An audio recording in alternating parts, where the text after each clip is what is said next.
أَمَّنْ جَعَلَ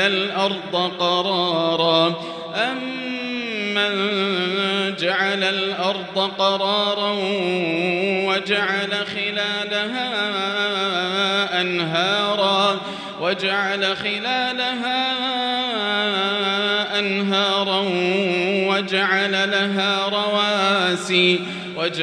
لَهَا رواسي وَجَعَلَ بَيْنَ الْبَحْرَيْنِ حَاجِزًا أَإِلَٰهٌ مَّعَ اللَّهِ ۚ بَلْ أَكْثَرُهُمْ لَا يَعْلَمُونَ.